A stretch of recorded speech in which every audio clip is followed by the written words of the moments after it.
Well, greetings, everybody. It's right about 12 noon, straight up, 12:01. We'll give it another minute or two before we get started. Just want to give everybody a chance to get on. We have a good turnout so far. I have 30 people on the line.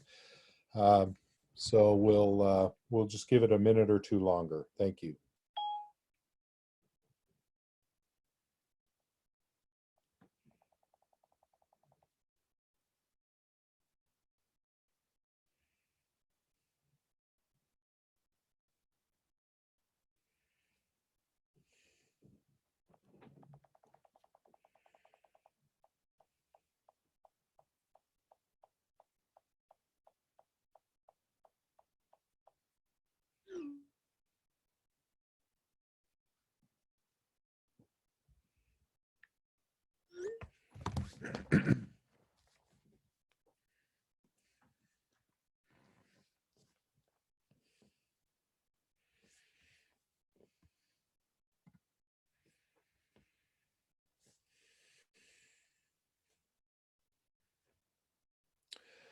Well, good afternoon, everybody. I'm going to go ahead and get started. We have 31 people on the line, and hopefully we'll may have a few more, but we want to respect your time, so we're going to get started right away. This webinar is where I'm presenting the Northwest Gas Market Outlook, which we have produced every year for about 15 straight years now. My name is Dan Kirshner. I'm the Executive Director of the Northwest Gas Association, and I'll talk a little bit more about what the Gas Outlook is when I get started on the formal presentation. But first, I just want to acknowledge that we are working with a new webinar platform. Many of you, given the last several weeks, are probably familiar with Zoom. But our procedures will remain the same, and that is to say that all the participants on the call are muted. If I need help, I've given Judy the ability to bounce in and help me out, but everybody else is muted. So if you have questions, there is the chat function. You will see it probably at the bottom of your screen, and it looks like a little chat icon. And so please chat your question in there, and I should be able to answer it through stream of consciousness. So just as we're going along. So please do feel free to ask questions. I'll get to them as best I can. With that, I did want to just talk a little bit about what our next webinars are. As many of you know, we try to do these webinars monthly. We took a hiatus during the first quarter of the year. But we are back, and we've got a couple of them set up for the next couple of months. The Northwest Alliance for Clean Transportation, Alex Shea will be joining us with perhaps some others to talk about some of the tools that they're developing and have developed for fleets to analyze both environmental and economic benefits of switching to natural gas vehicles using either compressed natural gas or renewable compressed natural gas. And so look forward to that webinar on May 21st. And on June 25th, we'll have our friend Grant Forsyth, the chief economist for Avista, ever popular speaker, to give us a sense of the economy going forward. And I'm sure that his picture will look a lot different. Even by June 25th, it may still be uncertain. But we always know that Grant has great insights and terrific delivery, as any of you who've seen Grant speak can attest. So those are the next couple webinars. So just a reminder as we get into this conversation today, and I'll do a little bit of adjusting here, please use the chat function to ask any questions. You've got a selection down there in your chat. When you do pull up the chat bar, you can address your question to all panelists or all attendees and panelists. I am the only panelist. So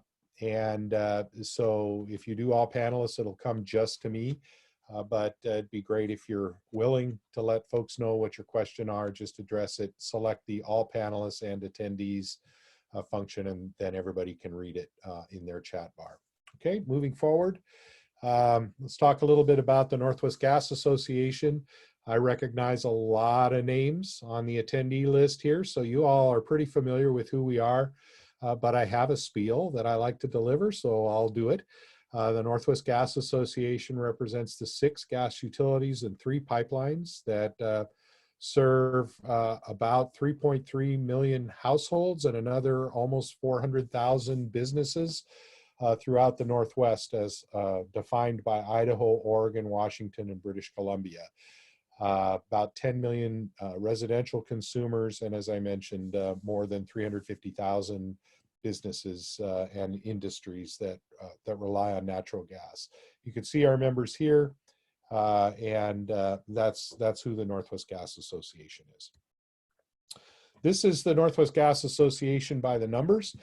So again, I gave you those numbers, about 3.3 million households, another 330,000 or so businesses, and pipelines, about 128,000 miles of pipeline infrastructure. And for those of you that prefer the metric system, you can see we've got 203 kilometers, 203,000 kilometers of installed energy infrastructure.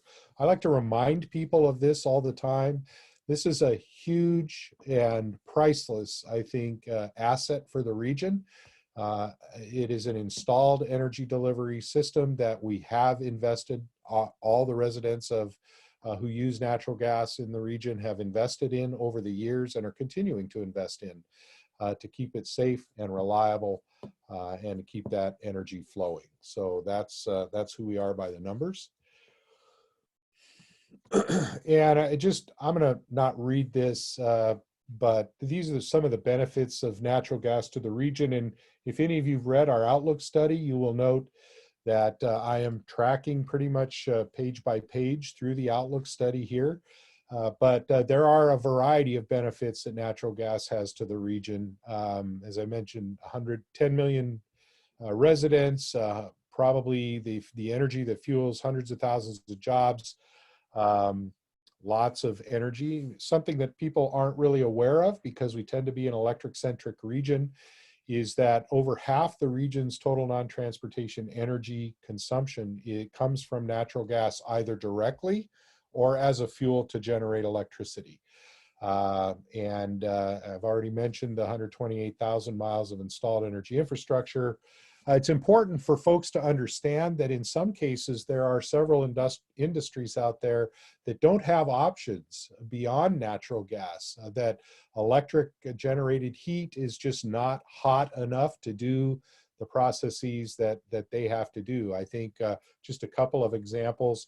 Perlite. I don't know how many of you use soil additive, but Perlite, Supreme Perlite, is a company here in Oregon that manufactures that soil additive, and they need hot heat that only natural gas provides to essentially pop their materials. Another industry that pops to mind is the aluminum rolling facility, Kaiser Aluminum in Spokane, Washington, in Trentwood. Again, they need hot heat, and gas is the only resource they can use. So you see a couple of the other things that I've put up there as well. So the outlook. What is the outlook? Well, many of you have heard me say it before, but it really is a unique look at the regional gas market. And by unique, I mean to say that we're the one entity that really takes all of our member companies' long-range planning documents, including IRPs and the like, and aggregates them to try to develop and deliver a region-wide picture of the market fundamentals, including supplies and prices, as well as demand and capacity, which is where the information we develop and deliver to the region is unique in that demand and capacity side of things. So we are unique in that regard. One of the things that I did want to mention is that this outlook and the data that we're going to be looking at today does not account for what's going on with the pandemic and all of that. And I think we can probably expect to see some changes, at least in the near term, over some of the forecast numbers that we're putting on here today, certainly on the demand side of things. So this forecast does not accommodate the COVID-19 pandemic and impacts on natural gas demand in our region. But that said, the summary, I could probably stop with this slide if you didn't want to see a lot of really pretty pictures that I've put together. The summary of it is we've got a lot of supply, prices are low, demand growth is modest, and capacity, we have what we need to serve today's needs, but that's today. And it takes, as many of you know, it takes a lot of time to go through a process to expand or build new infrastructure. And so it's important that products like these here, the gas outlook, help inform the region about what may be necessary down the road. Quick picture of where shale plays are, and of course, shale has been the game changer. Don't need to spend much time on that, although we're seeing impacts of that worldwide. I think you can see the impact of hydrocarbon development from shale resources in our oil prices today, and the kind of global trade war around oil that's going on right now, and that's in large part due to what you see here. A couple of the largest plays really are that Marcellus over in the northeast of the U.S. and the Montney, which is up in western Alberta and northeastern British Columbia. So that orange part up there is the Montney play, and that's a world-class play, as many of you know. Okay. So continuing on the theme of robust and abundant supplies, this graphic was released by the Potential Gas Committee last fall. Many of you know the Potential Gas Committee every 2 years takes a look at the technically recoverable resource available in the U.S. in this case. And I would suggest that Canadian forecasts look very similar to this, not quite as, they're not the same magnitude, but the curve is the same. Dramatic increases, and you can see just in the last really 2 years, from 2 years before, it's gone up almost 30% from 2016 to 2018. And this is just the resource that we know we can capture with today's technologies. So it may not be economic, but that's the technically available resource. And you can see by those aqua colored lines there that this really is a technology play, that the being able to produce hydrocarbons and natural gas in this case from shale has been the game changer in our ability to capture supplies. So these are not newly found resources. We are newly able to produce these resources that we've known exist all along. And so that's an important distinction. It's a technology play, and I'd suggest over the last couple or 5 years, the other kind of technology play that's been going on is the ability of producers to continue producing these in large volumes, even in a low price environment. So there's been a real driving out of the costs of production, driving down the costs of production to remain as economic as possible in a low price environment. If you take a look at North American supplies, you can see that in the last 15 years or so, the supply production has actually increased almost 60% and is projected to increase another 25% over the next 20 or 30 years. I think we're doing okay. I'm not seeing any comments there, so I'm gonna just, oh, did I lose? There we go. Did I lose you? You're not sharing your screen anymore. I'm not sharing my screen anymore. Okay, I can get back to it. All right. Thank you. Mm-hmm. And here we go. Okay, sorry about the interruption there, folks. Let me come back up. Yeah, so 25% increase in North American production projected over the next 20 years. So moving on then to regional supplies, this picture just shows where we derive our supplies from. You see up there, it's in Northeast British Columbia and Alberta, the Western Canada Sedimentary Basin, and then down there around the Rockies, and further south actually, then this picture takes us down all the way into New Mexico in the San Juan Basin, which represents the southern terminus of the Northwest Pipeline that you see depicted there. So that's where we get our supplies from, mostly from about 2/3 of our supply comes from British Columbia, and then some from Alberta and some from the U.S. Rockies. And I've got a slide that shows how that mix kind of occurs. So from those resources, we can see that we're expecting production supply forecast growth in the Western Canada Sedimentary Basin, really driven by growth in production from British Columbia.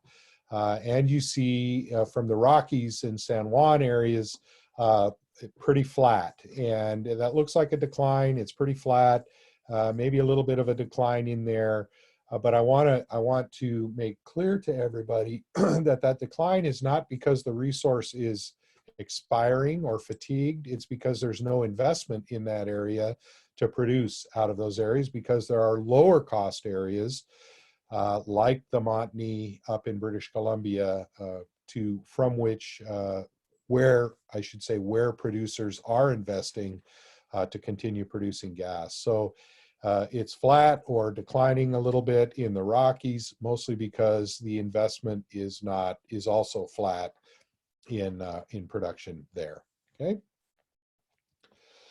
This is a slide that just shows, I think it's a really terrific slide provided by Northwest Pipeline. This shows the makeup really of the gas that they bring onto their system and deliver really into the Northwest. And what it shows that the source of the gas over 20, you can see over each of the years. And so it also tracks prices. And so you can see the kind of how shippers in the region or purchasers of natural gas in the region have shifted where they source their gas as best they can according to prices here. Now, I'll note that in 2019, we went to the region, purchased a lot of gas domestically and less gas from British Columbia at the Sumas trading point.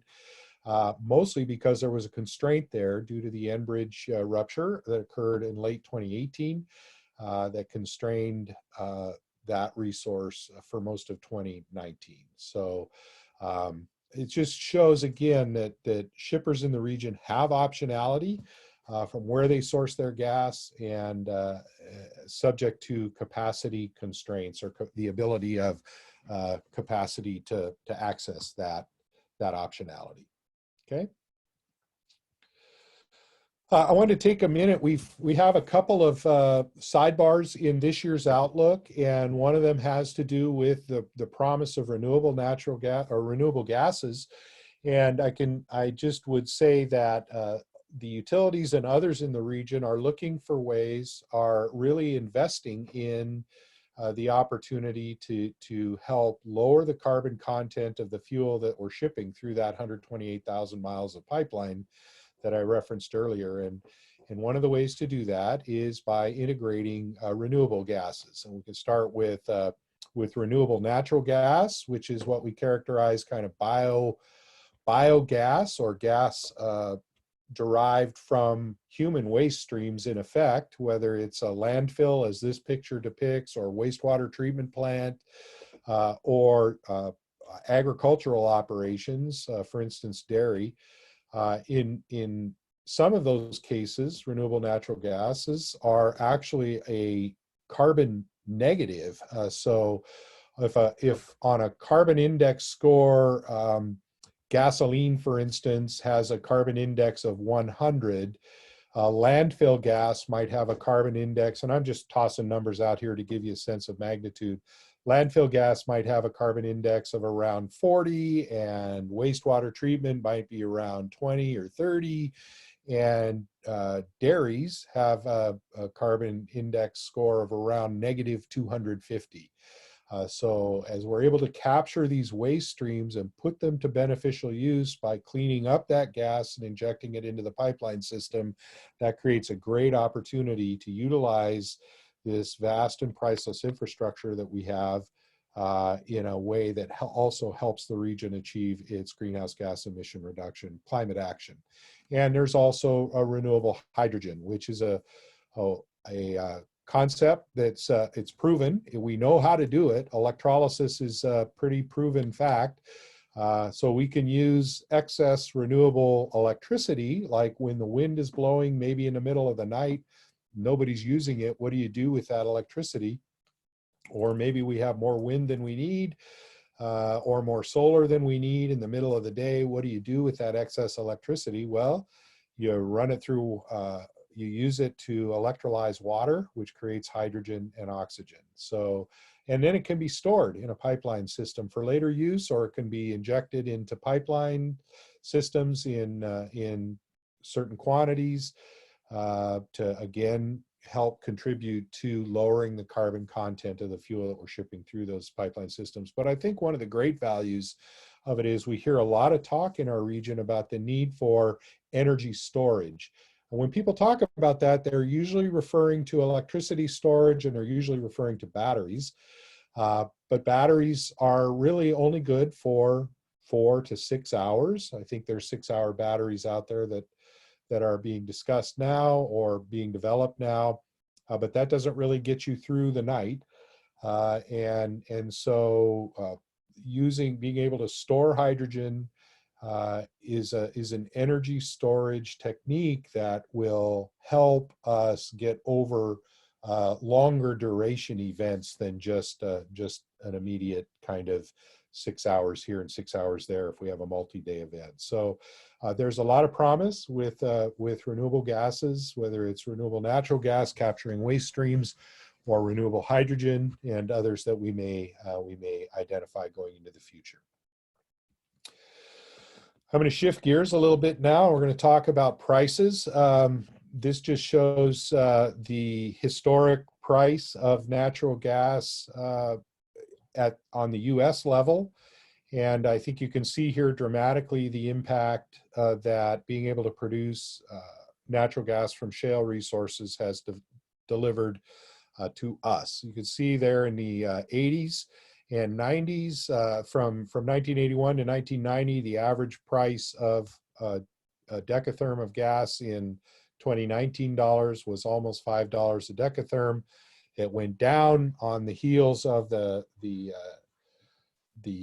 when the natural gas market got opened up in the mid to late 80s and then through the 90s. So prices went down. There wasn't a lot of use. We were just beginning to use natural gas more and more.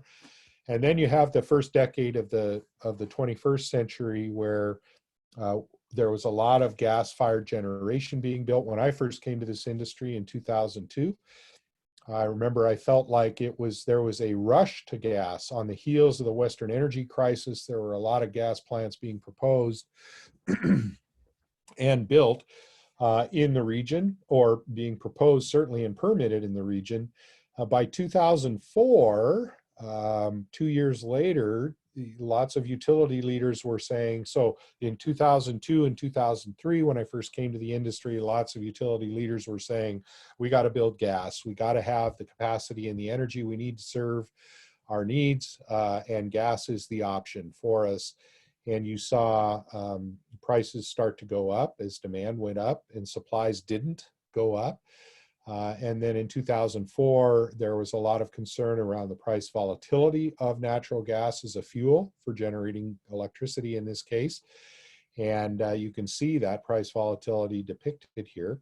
And so there was a rush really away from gas during the middle part of that first decade of the 21st century. It was the only option available. It remained economic, but there was a pretty high fuel price risk in terms of volatility.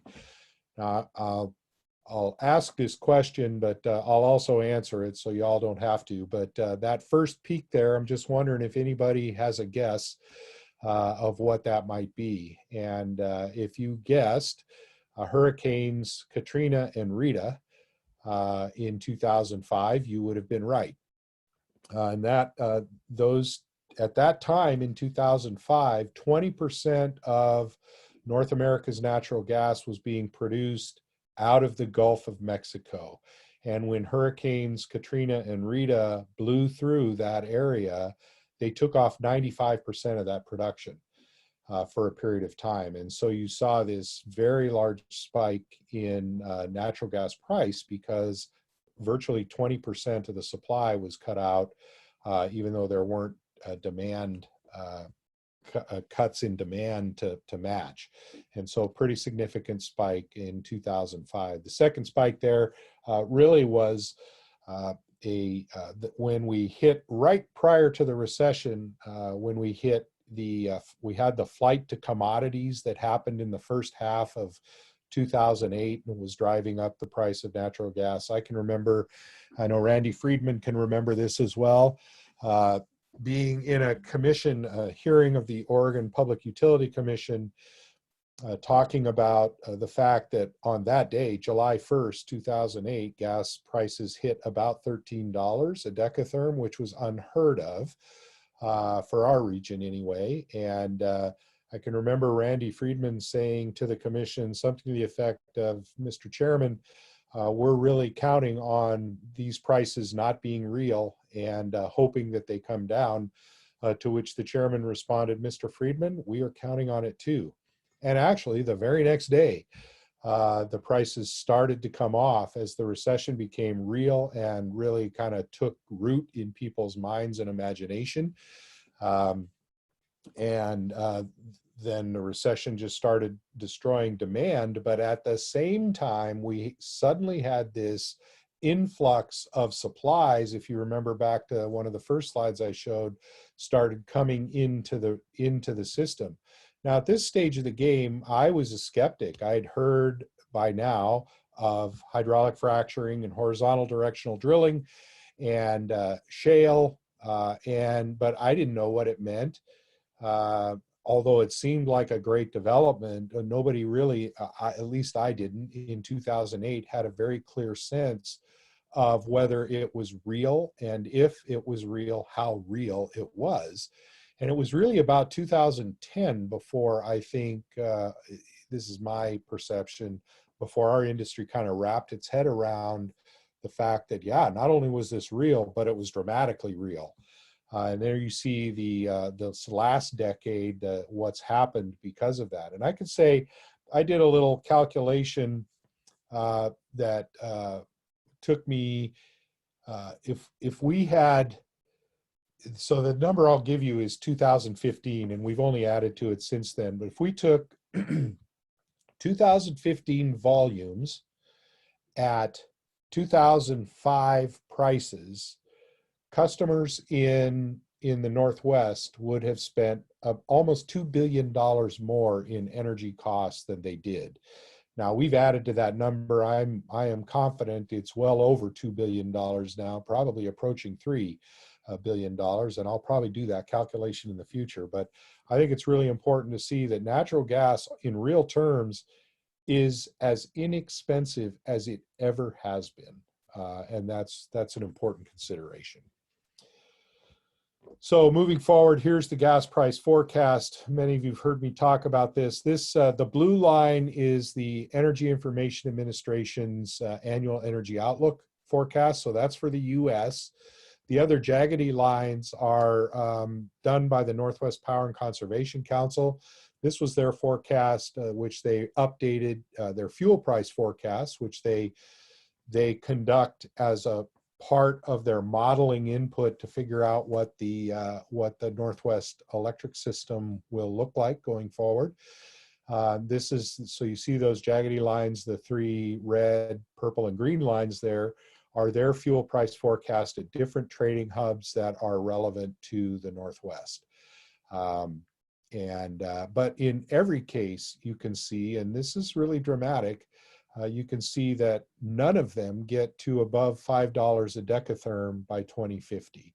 Last year's EIA forecast for the Henry Hub national benchmark had it at almost $5 by 2050. And today you can see it, EIA's forecast doesn't get to $4 by 2050. So that should give the signal that that's sending is that analysts believe that there is a lot of gas that can be produced economically into the future. And so, yeah, that's the gas price forecast. While we're talking about that, let's talk also about what that means for transportation fuel.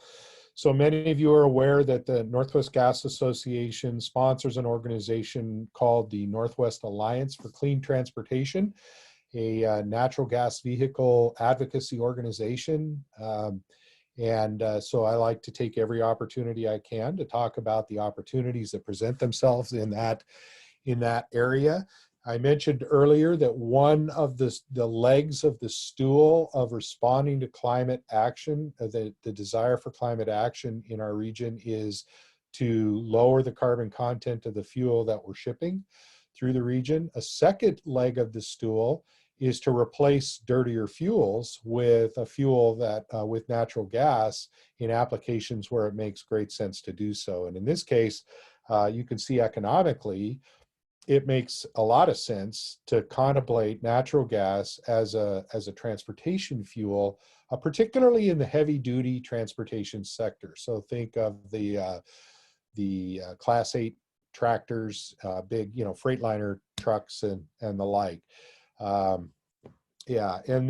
there's also a huge environmental benefit. So this slide's a little bit busy, but what it depicts is that blue line down at the bottom is what a natural gas engine actually produces in terms of nitrous oxides. And you can see it's way down below. The dashed orange line is the EPA's standard.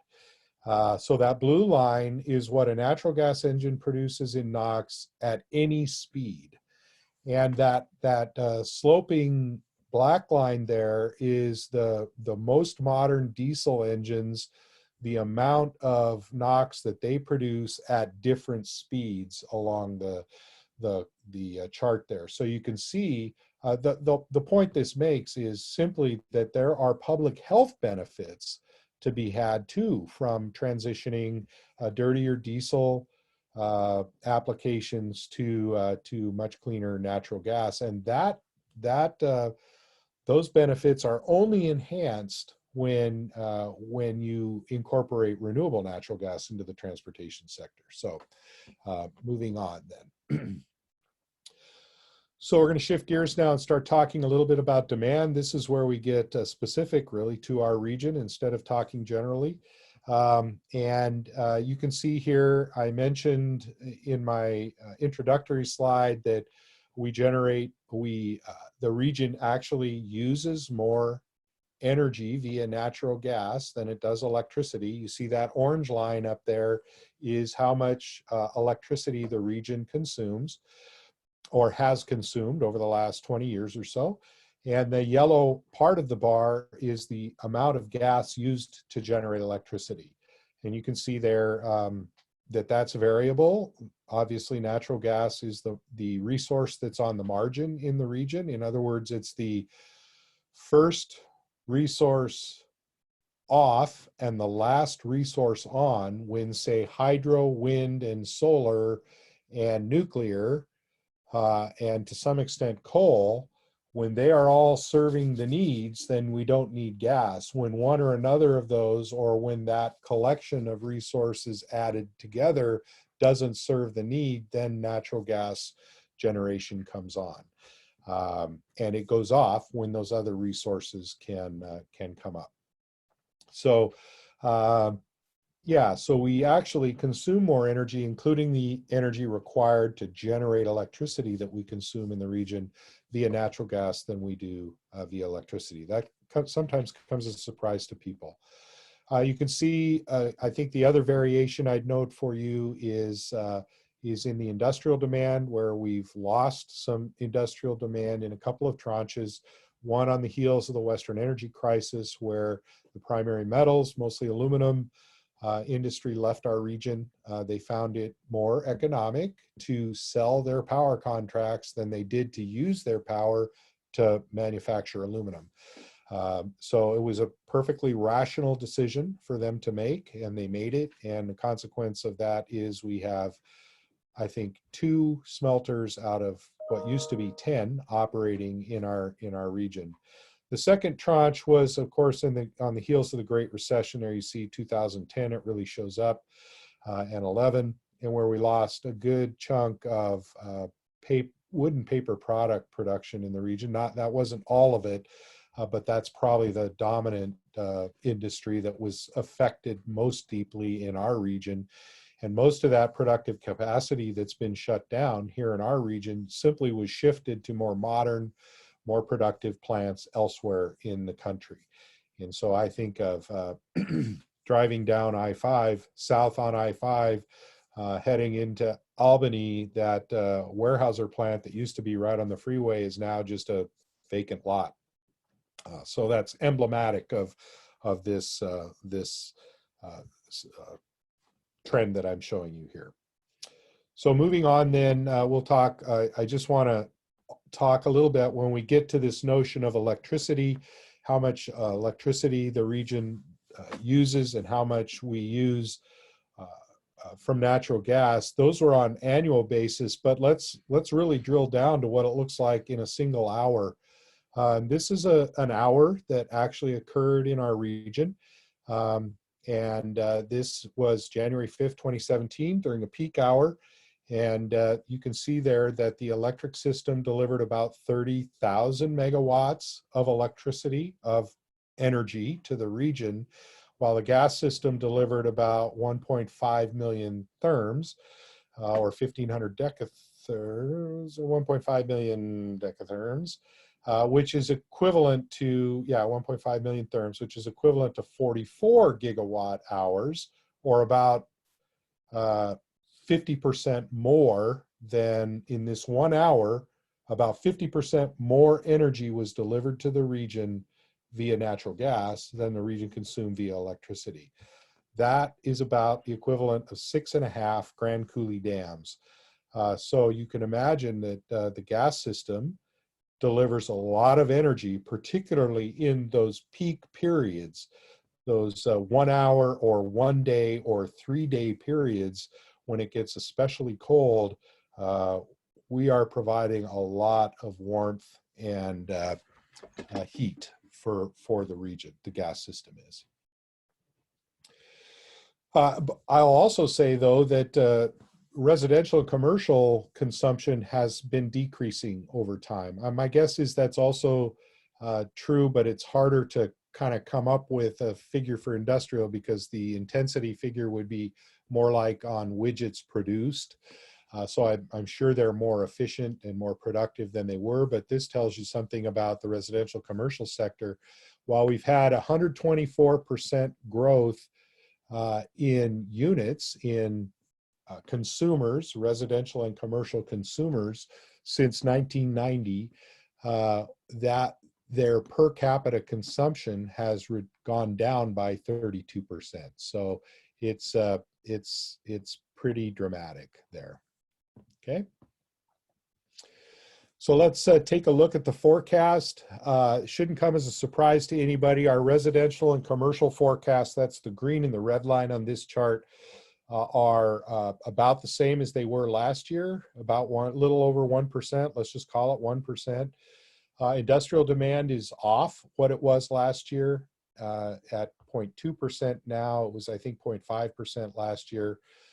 And generation demand is off a tick, but not much, to 1.9%. Now, the other thing I want to point out on this is that you'll notice 2 step changes in the demand for gas as a generation fuel. One is coming right up in the next year or two.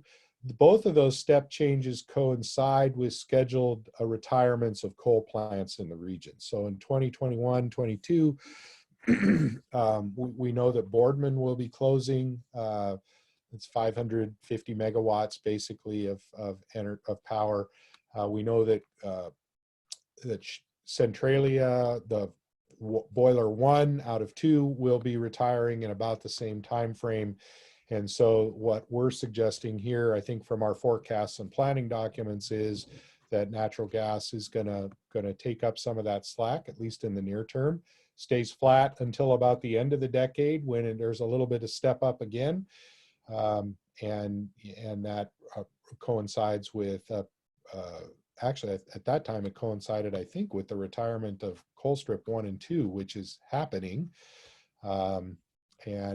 This has more to do with Colstrip units 3 and 4, which are planned in here. So there's no direct correlation between those. This is all anecdotal. I'm just guessing that's what's happening here, but I think it's a probably pretty good guess that at the very least, whether I assign particular units or names to it, we can say that what we're seeing in these step increases in demand for gas as a generation fuel is a retirement of other resources. Okay. So this is what our peak and average day demand looks like. All of you are familiar with a peak day or design day. All of the utilities take a lot of analytical power to try to figure out what is the most, they are required to serve demand under the most extreme circumstance that could happen, and that has some probability of occurring. And different of our members approach the scenario differently. So I've got one or two that use a historic date. So in one case, I know it was December 28th of 1968 is the historic day that actually occurred in the region. And that's a marker for at least one company that it's not all that they do, but it is a starting place for developing their design day. Others do a more probabilistic approach. That is to say, we're trying to take a look at a weather forecast, and maybe this is a weather pattern that occurs once every 20 years or has a 5% probability of occurring. Anyway, different approaches, and you can look in our appendices, Appendix C of Appendix B as in boy, of our Outlook study includes comparison of different approaches, how each different utility accommodates or contemplates design day. But you see the tallest bars there are the forecast design day. This assumes, by the way, those bars assume that any interruptible demand, that is, any shippers that have interruptible contracts, are curtailed on this day, that tallest bar. So this is only firm sales and transport customers that this demand bar shows up. The kind of middle height bar there is our average January day, which is the coldest winter month. Again, this is a full long day. And then the last one is our average May day, which is the lowest demand month for our region going forward. Okay. This will become more meaningful when we match it up against our supply resources in the region.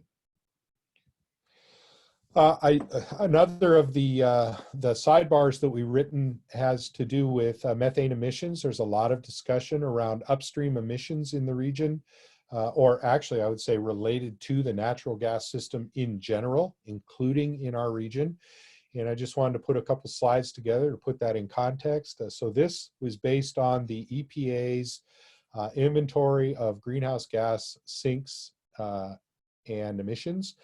And this was released this was the 2019 version, so it takes you through 2017, and you can see per 1,000 cubic feet of gas produced, the methane emissions is going down, has been and is continuing to go down fairly dramatically. But the other thing I wanted to note for you is what contribution does the building sector make to methane emissions, and you can see here this is inclusive of British Columbia, Idaho, Oregon, and Washington, and you can see here that natural gas combustion in the residential and commercial sector account for 8% of total regional methane emissions, and you see the other segments up there. The other segment there includes everything that contributes 5% or less to the overall emissions budget of the region. So it's a really a small slice, highly efficient energy resource, pretty clean, and getting cleaner and more efficient as time goes on. Okay. So let's talk a little bit about infrastructure. This chart just has a bunch of arrows in it. The only one I'll point out to you is there right at Sumas, where you see the 1753. That shows you what the BC pipeline can deliver to the border, but I need to add a little arrow coming south of the border indicating that the Northwest pipeline can accept 1.3 or 1,300 BCF a day at that point. So there's a little bit of mismatch of deliverability and receipt capacity there, but this shows you how much gets where and where the constraint points are. So I can show you another constraint point. You'll see that across the gorge there at the Columbia River, 550,000 a day can get across that roughly. Because the Northwest Pipeline is a bidirectional pipeline, there's some flexibility in that number, but that's pretty close to its physical capacity. So just trying to orient you. And then there's storage facilities up there. The stars are underground storage facilities, and the triangles are above ground liquefied natural gas storage facilities. And we can talk about those storage facilities right here. You can see we have lots of gas that we can store and a pretty significant amount we can pull out over any one day's time. So that's 2.8 billion cubic feet a day that could be injected into the system on a day. Now, not all of it will be on any day, but this sure adds to our ability to serve in the coldest weather events that we might experience here in the region. Here's that slide I was mentioning where we plot our supply resources against our demand, and you can see there that pipeline capacity down there in the red is really sufficient to serve that coldest winter month. But we need to layer on that underground storage capacity and even that peak shaving capacity to make it all work. Now, a couple things about this slide. One is those demand bars, so the green bars there, those assume that a cold weather or an average weather day, I guess, in case of the smaller two bars. But let's focus on the peak bar. This assumes that cold weather is occurring across the entire region coincidentally. And usually weather patterns tend to roll across our region rather than sock the entire region in all at once. However, it has occurred when very cold weather has socked our region in all at once, including last year in late February and early March when those storage supplies were depleted. And that's the other point I want to make about this slide, and that is that every one of those lines, those supply lines there, assume that they are operating at 100% capacity. So in the case of pipeline, it's 100% of the ability of the pipeline system. In the case of especially the underground storage facilities, that assumes that those storage facilities are full and able to deliver the full capacity of their deliverability. What happens, however, over a winter season is those storage facilities are drawn down, and to the extent that they're not replenished, once you get below a certain percent of volume in those storage facilities, then the deliverability begins to decline as well. So this slide simply is a good kind of a rudimentary look at how our supply and demand match up. If I'm a utility commissioner looking at this, Commissioner Blasphus, glad you're on the show today.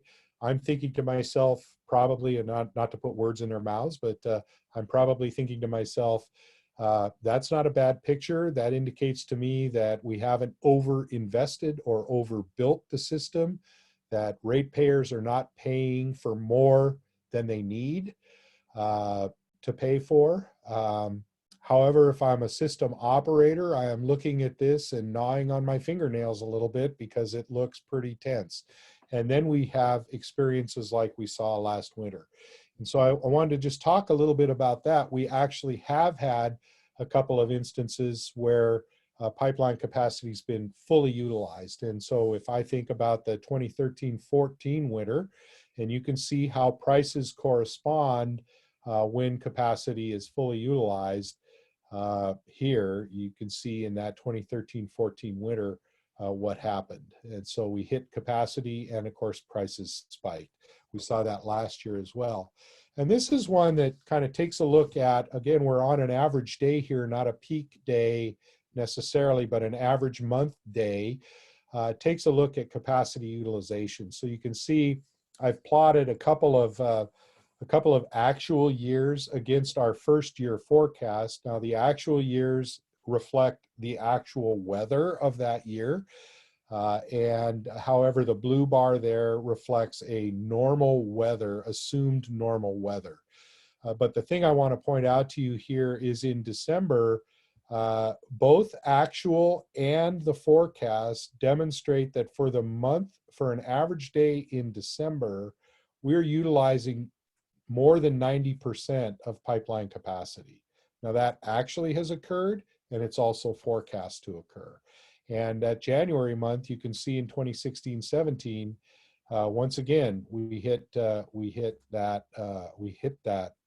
capacity in that 2016-17 year, and we're at about 93% utilization in our forecast, and then in February about 83%. So that just is another way of demonstrating or of illustrating that we are using the infrastructure we have in the region and using it to almost to its full capacity. And so the region continues to contemplate how it responds to that, and infrastructure providers are also providing to shippers in the region possible solutions. And this slide simply depicts a number of projects that have been proposed by different sponsors, and you can see there from the legend what those projects are. In Appendix D of our Outlook study, you can read a better description of each of these projects on there. So with that, I am done, and I would be happy to answer any questions that people might have. If you would feel free to use your chat function, that would be terrific. We'll give it just a minute or two for folks to write in any questions that they might have. In the meantime, you get to look at my ugly mug while we're waiting for chats.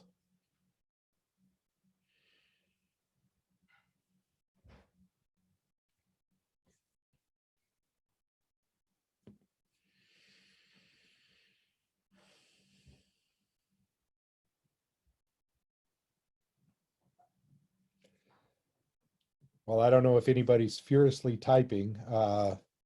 I'm being told I look great. I think you're lying to me, Scott, but thank you for that. Yes, this one question is, will the presentation be available to download? Yes, we actually have it on our website, nwga.org/outlook, and you'll find the 2019 Outlook, or probably the better way to navigate to it is use the pull-down menus at the top of our homepage, nwga.org, find the Outlook, and then select on 2020 Outlook. And that'll take you to the page where you can download you can download the whole document or segments of it there. And yeah, we will also have this presentation loaded up on YouTube. I have a question from Randy Friedman. Any change in the projection on Tacoma LNG start date? This was current as of when the data was provided to us. My guess is that we may see a change in that going forward, but this was current then. So thanks for that question. Yeah, I have another question. Have you heard how loads have changed during the current COVID stay-at-home directives in the Pacific Northwest? Only anecdotally. And anecdotally, I think we're seeing a pretty, maybe less of a drop than you might expect, but most of the drop occurring in the commercial sector. Um, Things I've heard, and I haven't seen anything more specific than this, have been in the 2 to 5% demand. Of course, we have mild weather, so that's, that might be a part of what's going on. So one last note I will give for you. Please talk about. Oh, here's one more question. Please talk about the impact of government policies on electrification. Well, I think none of our forecasts contemplate policy-driven electrification. I would also suggest that the region is currently grappling with a resource adequacy question on the electric side. That is to say that loss of load probabilities have gone up pretty significantly with these looming coal retirements. And so there is a resource adequacy issue that the regionals, electricity providers are grappling with right now that is immediate, and in that context does not contemplate any additional loads by policy-driven electrification. I hope that answers a question that you were looking for there. I think the last thing I'll note for you all, I did mention that this will be posted up on YouTube, but the last thing I'll note for you is several of our members have postponed their 2020 IRPs, or IRPs that were supposed to be filed this year will now be filed next year. And so we're going to take a brief pause, and rather than simply produce a document that simply drops off 1 year's data and adds the next year, we're going to take a pause, and the next time you'll see this document is in 2021, probably toward the latter half of 2021, because we'd like to have fresh data to work with and deliver into the region. I do have one more question here. Any impact of regulatory bottlenecks? I think that one actually might be above my pay grade right now. I think the only regulatory bottleneck I might address is that it's taking longer and longer to permit infrastructure. And I think I've tried to make the case that we need to keep a very keen eye on infrastructure in the region. And we've gone through a couple of